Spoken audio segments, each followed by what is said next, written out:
होळी म्हटलं की डोळ्यासमोर काय येतं? रंग, धमाल, उत्साह. बरोबर ना? पण आपण कधी असा विचार केला आहे का की हा सण फक्त एवढाच आहे, की या रंगांच्या आणि त्या पेटत्या होळीच्या मागे एक खूप मोठं प्राचीन विज्ञान दडलंय, असं विज्ञान जे थेट आपल्या आरोग्याशी जोडलेलं आहे? तर मग प्रश्न हाच आहे की होळी हा फक्त रंगांचा सण आहे की आपल्या पूर्वजांनी यामागे काहीतरी खूप खोलवर विचार दडवला आहे. चला तर मग आज आपण या रंगांच्या आणि अग्नीच्या पलीकडे बघूया आणि त्यामागचं विज्ञान आणि अध्यात्म दोन्ही समजून घेऊया. आणि सुरुवात करूया होळीच्या अगदी केंद्रस्थानी असलेल्या गोष्टीपासून, म्हणजे होळीच्या अग्नीपासून. या अग्नीमागे नक्की कोणतं अध्यात्म आहे, काय कथा आहेत? बघा, या अग्नीशी ना दोन खूप महत्वाच्या आणि शक्तिशाली कथा जोडलेल्या आहेत. पहिली तर आपल्या सगळ्यांना माहितीये, भक्त प्रल्हाद आणि होलिकेची, ज्यात प्रल्हादाची अटूट भक्ती त्याला अग्नीतून वाचवते, पण वाईट प्रवृत्तीची होलिका मात्र जळून भस्म होते. म्हणजे थोडक्यात अधर्मावर धर्माचा विजय. आणि दुसरी कथा आहे कामदहनाची, जिथे भगवान शंकराने कामदेवालाच भस्म केलं होतं. आणि हे कसलं प्रतीक आहे? तर आपल्या आतल्या काम, क्रोध, लोभ अशा सगळ्या वाईट विकारांना जाळून टाकण्याचं. म्हणूनच जेव्हा आपण होळीमध्ये गोवऱ्या आणि लाकडं अर्पण करतो ना, तेव्हा आपण फक्त वस्तू नाही टाकत. आपण खरं तर आपला अहंकार, आपले सगळे वाईट विचार त्या अग्नीमध्ये देवाला समर्पित करत असतो. ही एक प्रकारे आपल्या मनाची शुद्धी करण्याची प्रक्रियाच आहे. ठीक आहे, ही झाली आध्यात्मिक कारणं. पण कधी विचार केलाय का की होळी हा सण नेमका वर्षाच्या याच काळात का येतो? म्हणजे मार्च महिन्यातच का? यामागे काही योगायोग नाहीये. यामागे आहे एक अचूक, पक्कं असं आयुर्वेदिक शास्त्र. चला, तेच पाहूया आता. आयुर्वेदानुसार होळी ज्या काळात येते ना, त्याला ऋतुसंधिकाळ असं म्हणतात.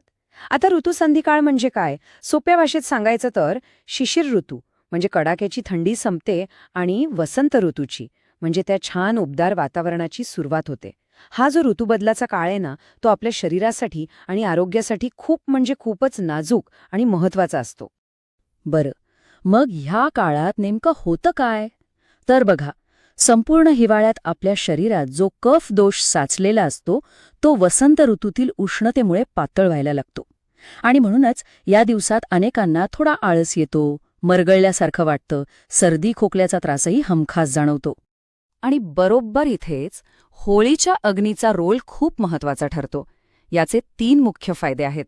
पहिला म्हणजे जेव्हा आपण अग्निभोवती प्रदक्षिणा घालतो, तेव्हा आपल्या शरीराला एक छान, आवश्यक उष्णता मिळते. दुसरं, हीच उष्णता शरीरात वाढलेल्या त्या कफदोषाला कमी करायला मदत करते. आणि तिसरं, जे खूप महत्वाचं आहे, या अग्नीतून जो औषधी धूर बाहेर पडतो ना, तो सगळी हवा शुद्ध करतो. त्यामुळे आजार पसरण्याचा धोका खूप कमी होतो. आता औषधी धूर म्हणजे त्यात असं काय असतं? तर त्यात जाळल्या जाणाऱ्या ज्या गोऱ्या आहेत, कापूर आहे, तूप आणि सगळ्यात महत्त्वाचं म्हणजे कडुनिंबाची पानं. या सगळ्यांमुळे वातावरणातले जे छोटे छोटे बॅक्टेरिया आणि व्हायरस असतात त्यांचा नाश होतो, ज्यामुळे आपले श्वसनमार्गसुद्धा शुद्ध होतं. तर अग्नी आपलं शरीर आणि वातावरण दोन्ही कसं शुद्ध करतो हे तर कळलं. पण आता येऊया होळीच्या दुसऱ्या महत्त्वाच्या भागाकडे, रंगांकडे. हे रंगसुद्धा आपलं आरोग्य जपण्याचं काम करतात. विश्वास बसत नाहीये? चला तर मग बघूया या रंगांमागचं आरोग्यशास्त्र. हे बघा, आता जे केमिकलवाले रंग मिळतात तसे पूर्वी नव्हते. पूर्वीच्या काळी होळीचे रंग हे पूर्णपणे नैसर्गिक घटकांपासून बनवले जायचे. उदाहरण द्यायचं झालं तर पळसाच्या फुलांपासून बनवलेला केशरी रंग, तो त्वचेसाठी आणि ब्लड सर्क्युलेशनसाठी खूप चांगला मानला जायचा. तसंच आपला हळदीचा पिवळा रंग, तो तर एक नैसर्गिक अँटिसेप्टिकच आहे. आणि या सगळ्यापेक्षाही एक इंटरेस्टिंग गोष्ट आहे, जेव्हा आपण रंगांनी खेळतो, एकमेकांना रंग लावतो, तेव्हा आपल्या मेंदूत एन्डॉर्फिन नावाचे नैसर्गिक हॅपी हॉर्मोन्स तयार होतात. आणि या हॉर्मोन्समुळे काय होतं? आपला सगळा स्ट्रेस, सगळा ताण कमी होतो आणि एक वेगळाच उत्साह, एक वेगळाच आनंद आपल्याला मिळतो. ठीक आहे, हे सगळं झालं प्राचीन ज्ञान. पण आता प्रश्न हा आहे की ह्या सगळ्या जुन्या गोष्टींचा आजच्या काळात, आजच्या होळीमध्ये आपण कसा वापर करू शकतो? 2 अगदी सोप्या गोष्टी आहेत ज्या आपण नक्कीच लक्षात ठेवू शकतो. सगळ्यात पहिली आणि महत्त्वाची गोष्ट म्हणजे रासायनिक रंगांना नाही म्हणा, त्याऐवजी नैसर्गिक रंग वापरा. फुलांपासून, हळदीपासून किंवा बीटपासून बनवलेले रंग त्वचेसाठी 100% सुरक्षित असतात. आणि दुसरी गोष्ट, होळीचा अविभाज्य भाग असलेली आपली सर्वांची लाडकी पुरणपोळी. पण पुरणपोळीच का?